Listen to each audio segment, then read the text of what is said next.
Welcome, ladies and gentlemen, to FOBtv, the future of business. I'm your host, Kevin Benedict. I'm a futurist and lecturer at TCS, and I want to welcome all of you here today. We're going to explore what makes societies work well, be happy, and flourish. And there's no better place to talk about happiness, right now anyway, than Finland. Finland, just this last week, it was announced that they were the #1 ranked happiest country in the world for the 9th straight year.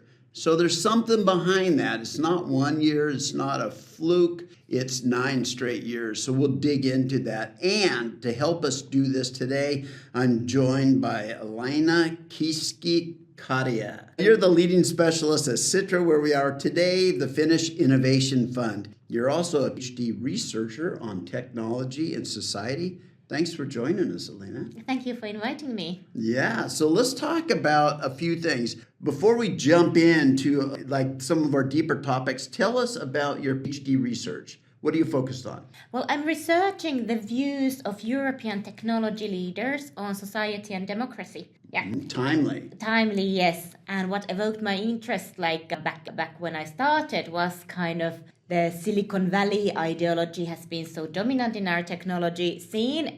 I became interested whether the European technology leaders kind of share this worldview, and I wanted to understand better what the European technology leaders might want, what their vision, how they see the society and democracy. I am going to be very excited to read that. I'm happy to hear. Yeah, because that's going to be, that's important to all of us too.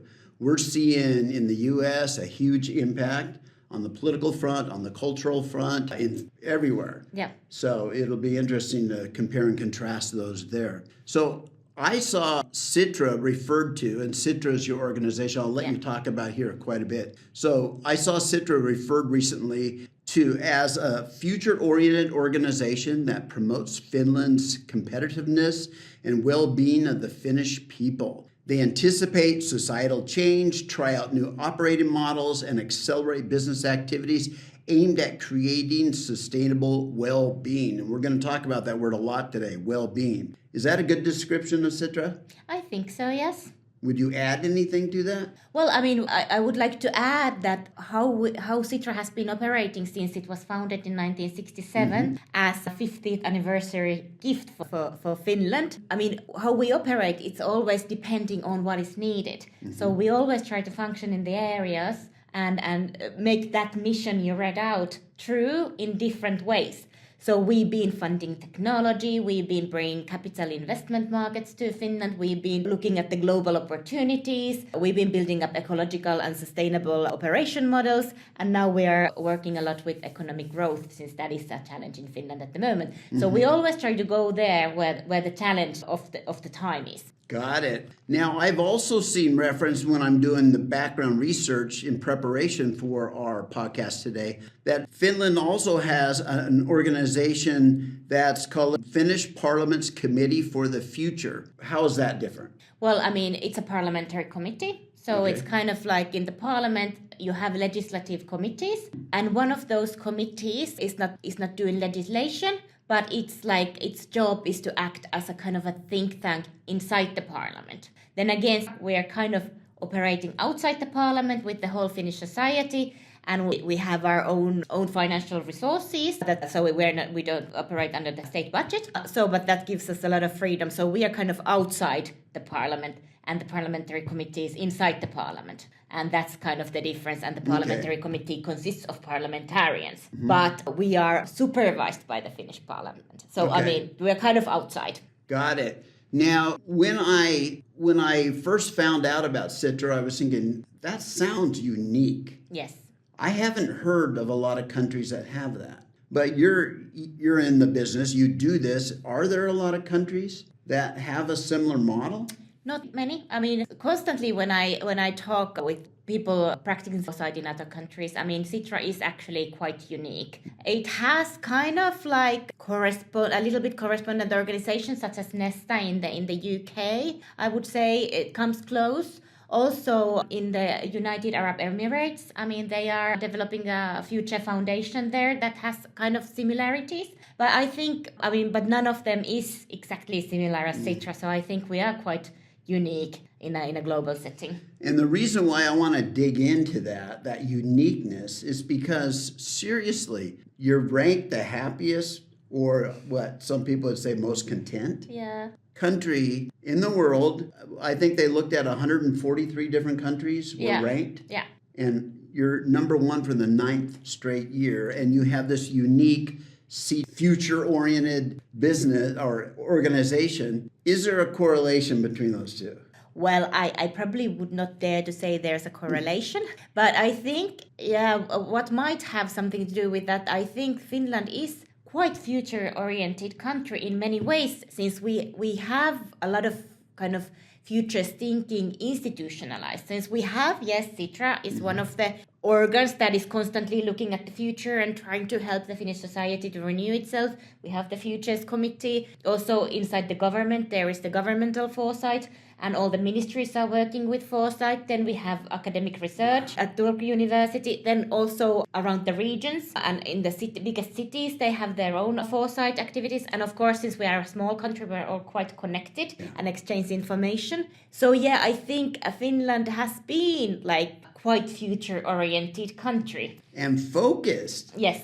So let's talk about this contentment or this happiness. Is that an accident, or was that a purposeful plan to achieve that level of contentment? Well, I mean, I think it's difficult to say. I mean, I don't think the kind of future orientation has been the driving force. I think what has been the driving force behind the contentment has been kind of the notions that we are a small country. We have been much poorer than our kind of Nordic neighbors. For example, Sweden and Denmark, who are like kind of the similar country group with us, but they have hundreds of years of great history. Yeah. They've been great monarchies. They've had they've traded throughout the world. Finland has been a fairly small country between Sweden, and for a long time, for hundreds of years, we were under the Swedish rule. Fairly free, minding our own business more or less, inheriting from Sweden kind of the state structures, judicial system and so on. And then we were invaded by the Russians, but only for 100 years. And then we gained independence. And then it was kind of the critical years for independence, since our independence 1917 to until the Second World War, that we had to be very careful. Yeah. And after the Second World War, I mean, we had to decide what we wanted to be. Mm-hmm. And we decided that we want to be a kind of part of the Nordic countries. We want to build a welfare society. And also that meant that you needed to take all, you needed to make sure that everybody is with you, because it's only 5 million people, 5.6 million people, and of course it was even less.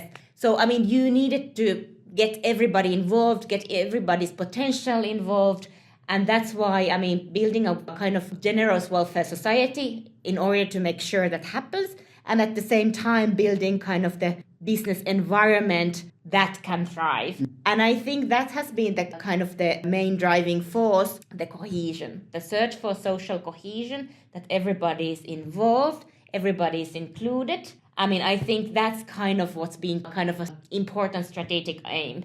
And that has kind of built structures that kind of produce contentment or happiness or abilities to live your life the way you prefer. And you didn't have to figure it all out yourself. There's some models that you could look at. Yeah. The Sweden and Norway and others, and you could emulate some of those or the best of those. Yeah, I think that has been an important factor, that there has been kind of models. And since we came in late, and one important factor is that we had to pay the Soviet Union after the war, for the costs of the war. But that got our industries going really well. And then we had a huge baby boom as everywhere. And that, we got into in a good moment. We were building up a good moment. And that has been helping us to thrive there later on. And I think sometimes it is also a blessing that you don't have such a strong cultural historic background, because then you're kind of free to build your society in a way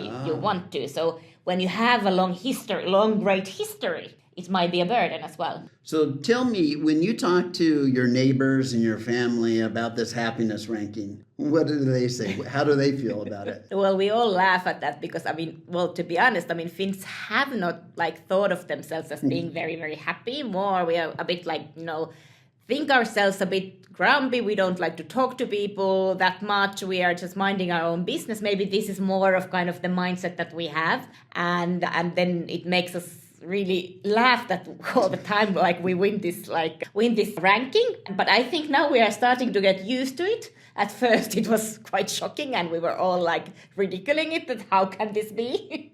But yeah, now we're well, maybe this is the state of affairs and we're wondering how is it in other countries. I know. If this is happiness. Yeah. But at the same time, I think there is an important kind of point to be made. I think it's important to notice also how well we are off. And I think at the moment we are struggling with our economics and we are trying to see where to find growth, and we have to adjust our welfare expenses because of the aging population and so on. And therefore there has been a bit of this mentality, and of course with the war in Ukraine and the events, the world events, it's been quite gloomy. So I think it's important also to notice how well we are off in relative terms.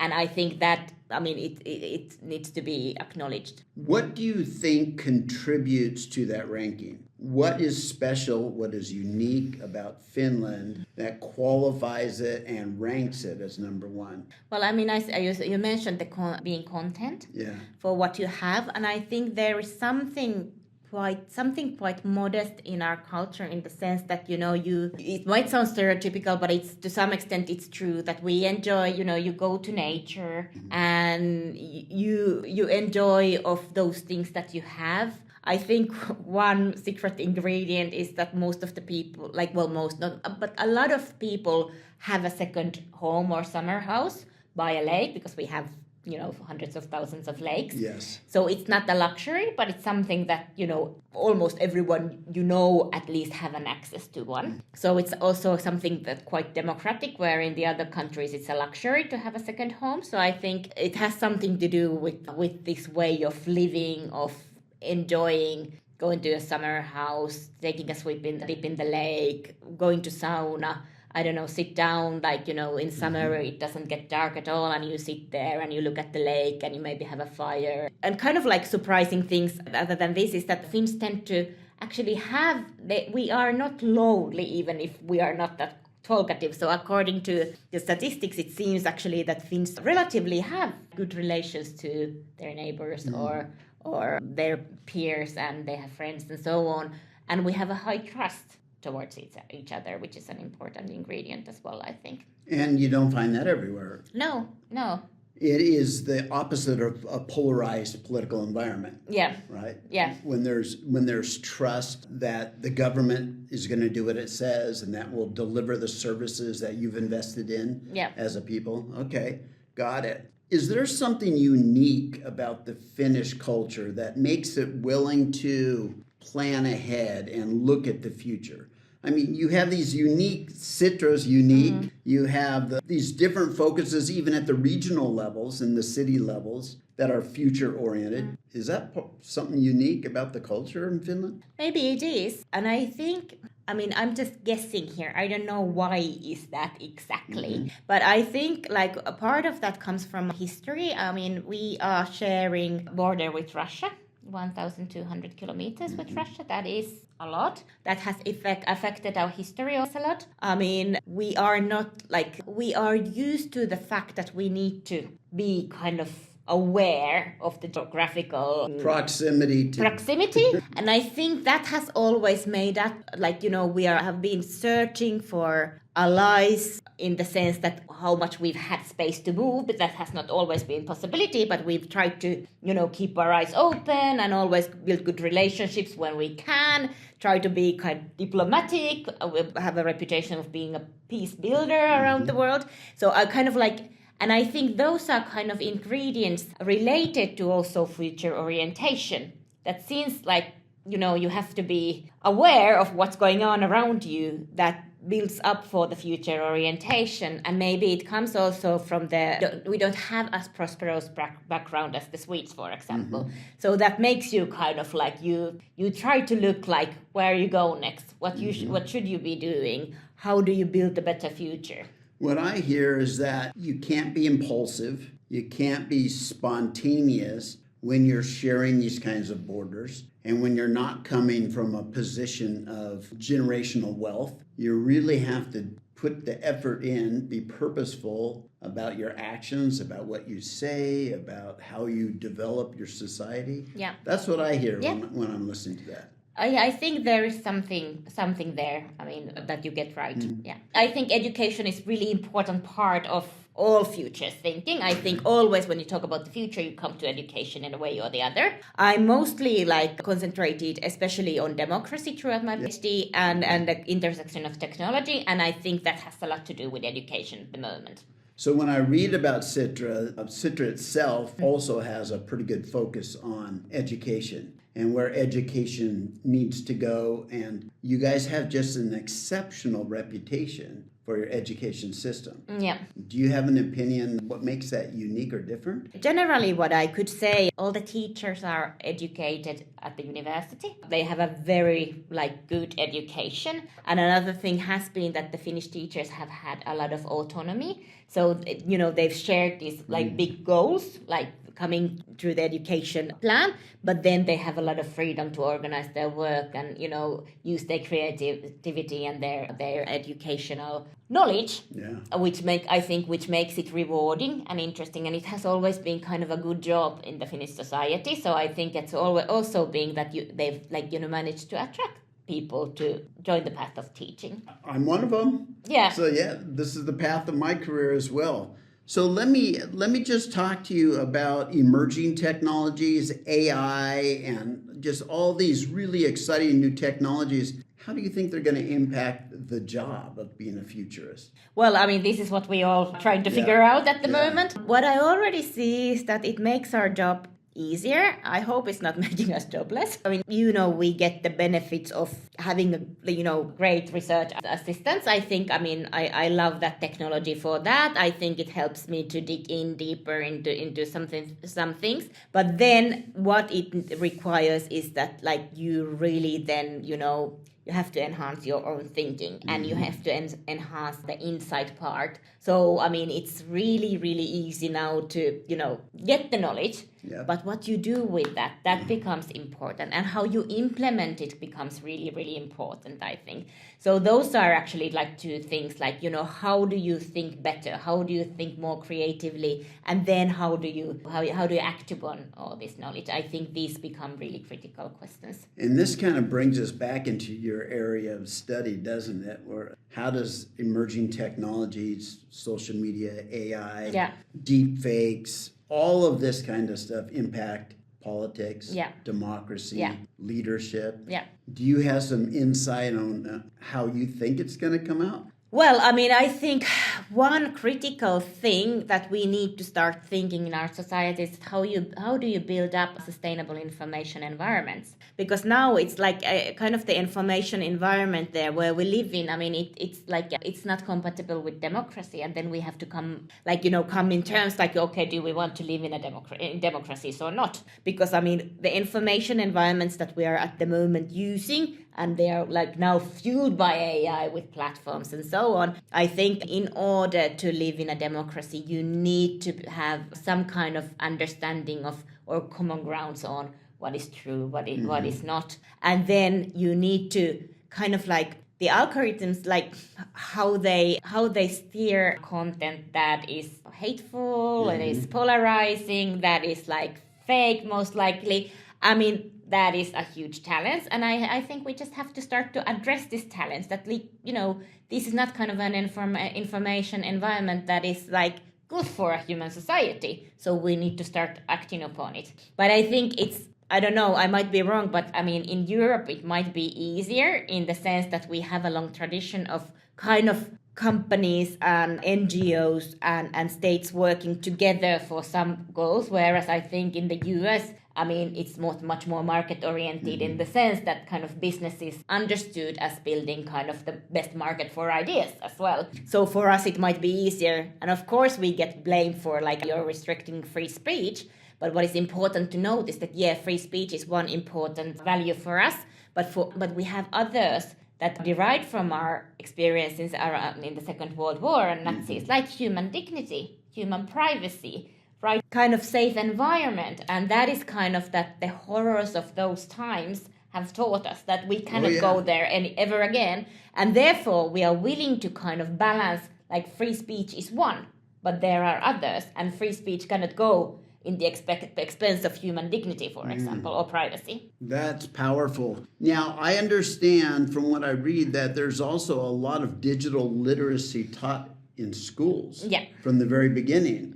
So that students and young people can understand better what they're viewing, what the implication is, if it's factual or if it's a deep fake or something. Tell us more about that. Well, I mean, I think Finns are quite fond readers, and libraries, for example, are really important in our society. And also I think libraries have done a great job in being part of digitalizing society and finding their kind of new ways to be purposeful in this kind of fully digitalized society. But I think, media literacy is something that we teach at schools along with general kind of literature studies and reading and all this. And when do they start that? Well, I mean, I think since the first grade or even in the kindergarten. I mean, it's kind of like, I would say it's embedded in the education. It's embedded in kind of the general studies. Media literacy is one important factor of being a part of society. But of course, now I think there are also more and more kind of NGOs wanting to work with this kind of media understanding and literature. And I think this is also something that is like important at the moment, that we have a lot of actors in the civil society who also want to make sure that the whole nation is educated when it comes to media literacy. But I mean, what helps is that we've been really fond of our newspapers. We've been we trust media much more than other countries maybe. I mean, and we are fond readers. So I think that all contributes to quite good level of media literacy. Okay. Now, there's a saying that says just because technology can do it doesn't mean we should do it. Yeah. What does that mean to you when you hear that? Just because it can do it doesn't mean it should do it, especially when you're looking at societal well-being. Yeah. Well, I think even it's difficult to say to what extent, how much technology should take care of, for example, when we are searching for information and all that. But the thing is, what is more important than that is actually the institutions of knowledge have to define what is their purpose in their changing environment and come up with bold ideas of how they are fulfilling that purpose in the changing landscape. So, for example, if you are a teacher or work in the school system, which, I'm sure our university system will be shattered by the fact that the students can, just pushing the button, produce kind of the answers to all the questions. What does it mean for teaching? I mean, if we want to teach people how to think, then you sit down together and you talk and you build up understanding through argumentation, through writing with your hand and through thinking. I mean, you learn to think through thinking. And then you help that with technology. But you have to define the purpose first. And then you can see how technology can support it. But if you think it other way around, you end up in a bad situation. If you don't understand what is your purpose, the means might be different. In my reading in preparation for this, the phrase well-being comes up repeatedly. The well-being of society. We're interested in future well-being and all these kinds. What does well-being mean to you? Well, I think well-being means, what it means to me, quite personally, I think it means free education, for example. That's really one important thing, because I think education is one of the keys to well-being. I think it means that I can, if bad things happen in my life, there is a social safety net, catching me. I cannot live upon it. It's not kind of that kind of social safety net, but it catches you if bad things happen. So I can kind of trust on that. well-being also means absolutely like friends, family, time with, I can spend time with them. Well-being also means that I have like, I get to work, but I have leisure time. So, I mean, kind of the balance between different factors in life. So it means stability, it means peace. So it's kind of the conditions where I can live my life. That's a beautiful thing. So I've also seen, when I'm reading about Sitra, and I've seen that Sitra is being credited with embedding future thinking into the very DNA of Finnish society. Yeah. Do you agree? Well, I think that's what we at least aim to do. I hope we've succeeded as well in the past almost 60 years that we've been working. But yes, I think we've done a lot of that kind of work that has been putting the seed in, kind of like, so yeah. So does Sitra deserve some credit for this ranking of happiness? Maybe in its small part, yes. But I think, as I said, like most of these kind of things, like, I mean, it requires that around the society, different people, different organizations are working kind of with having an idea about the future they want to build. And I think, Sitra has been one of those from a small part, I think so. I mean, of course, like since like we are only an organization with 150 people, of course it's small, but then again, we have quite good resources to do these kind of like experiments and kind of like bring society forward. So I think, we've been doing different kind of projects in the past where these seeds have been planted. So I said that was my last question, but I have one more. Okay. And this is kind of philosophical. As a matter of fact, what's so interesting is that it seems like the more technology we have and the more exciting AI developments and all these things happen, the more philosophical us futurists are all getting. Yeah. Like, what does it mean to be human now? Yeah. What does it, can AI system truly create? Yeah.